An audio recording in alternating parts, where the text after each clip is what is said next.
धर्म की बात तो कोई ऐसा होगा ही नहीं कि जिसके मुंह से न निकलती हो।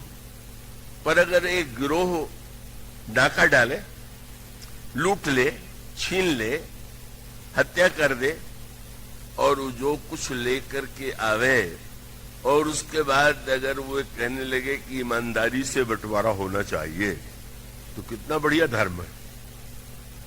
का डाका डालिए चाहे जैसे, पर बंटवारा तो धर्म से ही होना चाहिए। माने बंटवारा माने धर्म का बंटवारा, माने अपने स्वार्थ का बंटवारा। हम केवल केंद्र में स्वार्थ को स्वीकार कर रहे हैं। श्री भरत इसी भ्रम को तोड़ देते हैं। क्या पिताजी की आज्ञा की दुहाई दी जा रही है? क्या महारानी कैकेयी के विषय में क्या कहा जा रहा है? कैसे पिताजी की आज्ञा है? मानो गुरुदेव को उन्होंने याद दिलाया। इस धोखे में कैसे हम पड़ गए हैं कि आपसे पिताजी मुहूर्त पूछने के लिए गए कि रामभद्र भैया को सिंहासन पर कब बैठा। आपने आदेश दिया, राज सिंहासन पर बैठाने का संकल्प उनके मन में था कि वो श्री राम को बैठावे। और अचानक जब आप कहते हैं कि वो तुम्हें राज्य देना चाहते थे, तो क्या ये सच है क्या? मानो उन्होंने कहा भीतर बैठ के देखिए। इसलिए तुलसीदास जी की विशेषता है, बड़ी सीधी रामायण और बड़ी कठिन। जब कैकेयी ने वरदान मांगा महाराज दशरथ से दोनों, तो गोस्वामी जी का दोहा क्या है? तो उन्होंने लिखा, कौने अवसर का भयऊ गयऊ नारी विश्वास, जोग सिद्धि फल समय जिमि जति ही अविद्यानाश। महाराज दशरथ की दशा ऐसी हो गई कि जैसे योगी अपनी साधना के चरम स्थिति में अविद्या के द्वारा नीचे गिरा दिया गया। मानो श्री भरत कहते हैं, यह अविद्या ही तो सने अनर्थों के मूल में। और अविद्या क्या है? भगवान राम से लक्ष्मण जी ने पूछ दिया, महाराज माया क्या? भगवान ने कहा, माया के दो भेद, एक विद्या माया और एक अविद्या माया। और पूछा, माया जो विद्या है वो दुखदायी नहीं, और अविद्या माया जो है एक दुष्ट अतिशय दुख रूपा, जा बस जीव परा भव कूपा। अविद्या महाराज जी कौन है वो दुष्ट माया? भगवान ने कहा, केवल वो दो शब्द है, क्या? मैं और मोर तोर तय माया। यही बस कीने से जीव निकाया। अविद्या माने मैं और मेरा, तू और तेरा। आप सोच लीजिए, समाज में सारे अनर्थ का जो बाहर दिखाई दे रहा है उसका रूप चाहे जो, पर मूल क्या है? मैं और मेरा, तू और तेरा। मैं और तू का संघर्ष ही तो सारे संघर्षों के मूल में दिखाई दे रहा है। मानो श्री भरत का तात्पर्य यह था, क्यों किया महारानी कैकेयी ने ऐसा?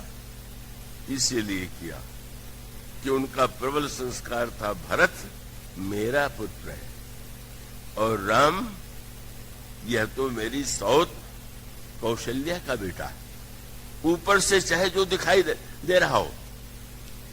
और वह भेद ही मंथरा की कला यही थी कि वो कैकेयी की इस कमी को जानती है।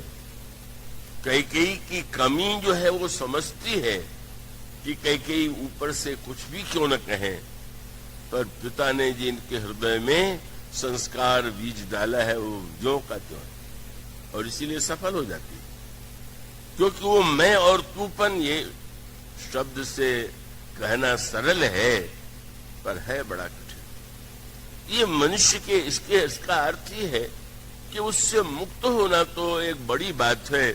उसमें थोड़ा थोड़ा भी अगर व्यक्ति मेरे और तेरेपन की भावना से बच सके तो उसके जीवन में एक सही दिशा होगी। मानो तात्पर्य ये था कि महाराज ये प्रश्न नहीं था कि महाराज दशरथ ने वचन दिया और महारानी कैकेयी ने मांगा, बस सीधा सीधी व्याख्या की गई।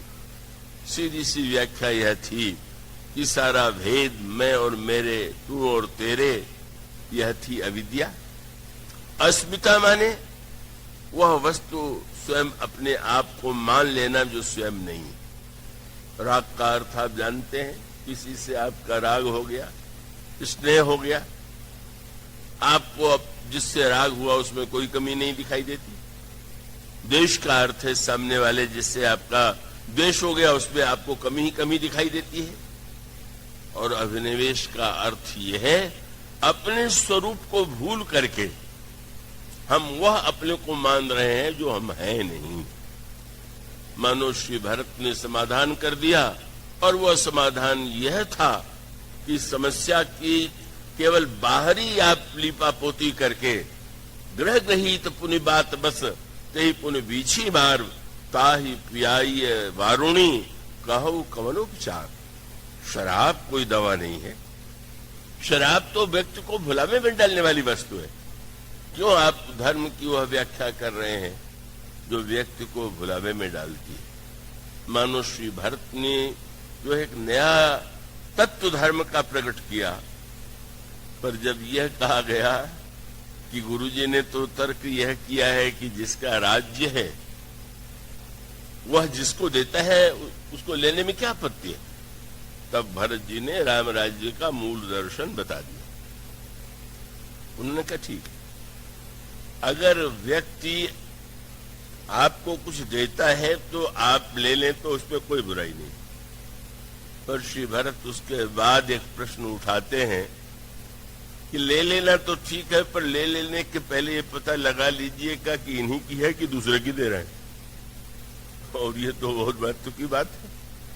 अब आप को कोई नगर घुमाने ले चले और सबसे बड़ा भवन दिखाई दे, लीजिए आपको मैंने भवन दान में दिया, और सचमुच आप कब्जा करने पहुंच गए, पता चला हो तो दूसरे का था।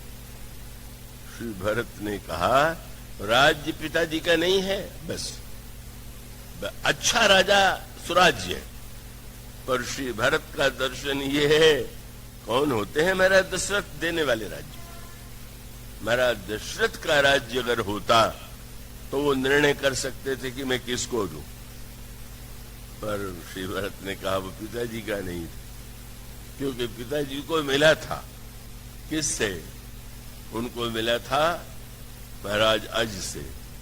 अज का भी नहीं था क्योंकि उनको मिला था दिलीप से, दिलीप का भी नहीं था।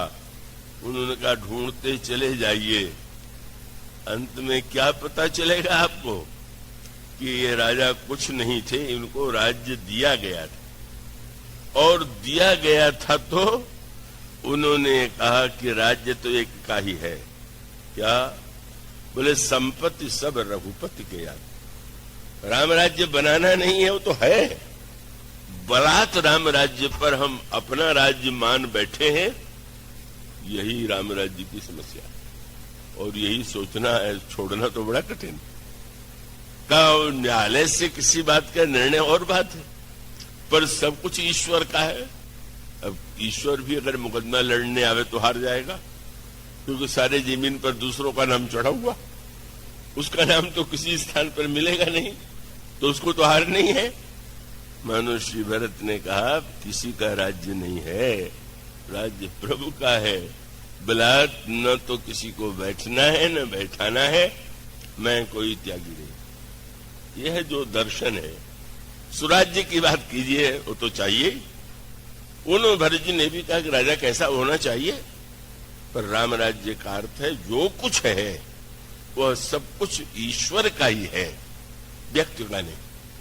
और उनसे जब भी किसी ने कहा, बड़ा मीठा प्रसंग आता है कि त्रिवेणी के तट पर खड़े हुए तो भरत जी ने कहा अर्थ न धर्म न काम रुचि गति न चाहो निर्माण। न अर्थ चाहिए, न धर्म चाहिए, न काम चाहिए, न मोक्ष चाहिए। लगा इससे बढ़ के त्यागी कौन होगा, जिन्हें चारों फल नहीं चाहिए। लेकिन क्या मीठा संकेत है, आपके घर में कोई अतिथि आवे, कहें कि भाई मैं अन्न नहीं लूंगा तो आज मेरा व्रत है, तो फल ले लीजिए। नहीं भाई, संतरा नहीं, सेब नहीं, अंगूर नहीं, केला नहीं, सुनने वाले ने कहा, महाराज आप फल भी नहीं ले रहे हैं, कुछ तो लीजिए। कहने लगे, अच्छा नहीं, फलों का रस दे दीजिए, फल नहीं लेंगे। क्या बढ़िया त्यागी है। उसका अर्थ ये हुआ कि श्री भरत ने कहा कि मैं कोई त्यागी वागी नहीं हूं, आप फल दे रहे हैं, मुझे फल का रस चाहिए। और रस क्या है? समजम नियम फूल फल ज्ञाना, हरिपद रत रस वेद बखाना। मानो उसका अभिप्राय है राम राज्य की स्थापना इसीलिए बड़ी कठिन है कि स्थापित राज्य पर हम लोग बैठे हुए हैं। जब वह वृत्ति मिटे अहम की, मैं और तू की, तो राम राज्य, और वह मैं और तू की वृत्ति को मिटाने की जो पद्धति है, साधना है, वही श्री भरत का जीवन दर्शन है। और इसलिए राम राज्य की जो यह पृष्ठभूमि है, उसकी बात कल से हम आगे और प्रारंभ करेंगे। बोलिए सिया